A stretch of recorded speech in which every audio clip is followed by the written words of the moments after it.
pouvait intervenir et me sortir de là où j'étais. Dieu ne te demande pas de faire quoi que ce soit. Un jour, il y avait, ça se trouve dans Acte 8, il y avait un homme qui avait entendu parler de Jésus-Christ, qu'il avait entendu parler qu'il y avait Jésus-Christ qui sauvait des vies, qui changeait des vies, qui guérissait des malades. Il chassait les démons. Et puis cet homme-là, mais on l'a crucifié. Et il a entendu dire qu'il est ressuscité. Amen. Comment ça, il est ressuscité? Ah non. Non, vous me dites qu'il guérit? C'est bon. Ça passe. Merci Seigneur, il guérit. Ah, c'est un guérisseur et puis c'est tout. Vous êtes en train de me dire qu'il change des vies?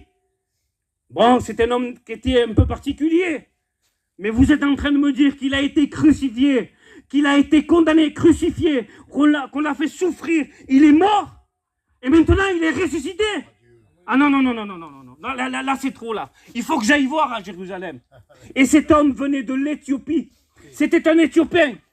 Et il partait à Jérusalem pour voir. On lui a dit qu'il était ressuscité. Isaac, on peut pas. Il fallait qu'il voie, lui. Il va à Jérusalem. Et qu'est-ce qui se passe? Il trouve rien.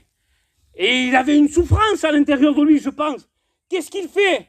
Il prend un morceau de la Bible. Il prend le rouleau du prophète Ésaïe.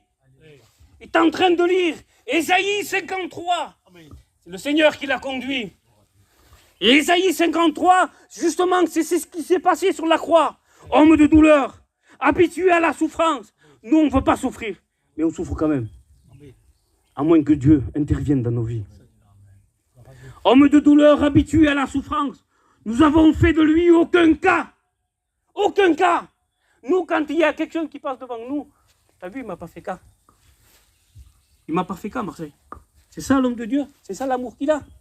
Il est passé devant moi, il ne m'a rien dit. On n'accepte pas, nous. Nous, on n'accepte pas, mais lui, il a accepté. Il était dans son ciel de gloire. Tout lui était soumis. Il s'est fait homme. Il s'est fait maltraiter. Et puis, cet homme-là était en train de lire Ésaïe 53. Et puis, ce qui s'est passé avec Céleste, c'est passé avec Philippe. Amen. Philippe était un diacre. Et puis un jour, Philippe, on l'appelle Philippe l'évangéliste. Un jour, Philippe, le Saint-Esprit le conduisit. Et il se trouve devant lui, il est en train de l'entendre lire le rouleau du prophète Ésaïe. Et il dit, comprends-tu ce que tu lis? Et il dit, comment je vais comprendre si personne me l'explique? Je ne comprends rien. Je suis en train de lire. Vous avez vu, ça ne vous est pas arrivé? Moi, ça m'est arrivé au début que je prenais la Bible. Je lisais la Bible, je ne comprenais rien du tout. Pasteur, explique-moi. Je ne comprends rien, tout ce qui est écrit. Et puis cet homme-là, il a dit, comprends-tu ce que tu lis? Et il dit, non, il n'y a personne qui me l'explique.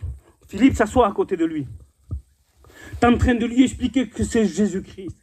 Que c'est lui qu'on a crucifié. C'est lui qui est ressuscité. Il est ressuscité des morts. Il est capable. Veux-tu être baptisé? Il a tellement compris l'évangile de Jésus-Christ qu'il arrête son char. Il arrête tout. Et il dit, maintenant, il y a de l'eau là. Qu'est-ce qui empêche que je sois baptisé maintenant?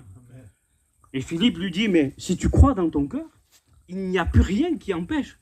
Comment ça? Si je crois, il n'y a plus rien qui empêche.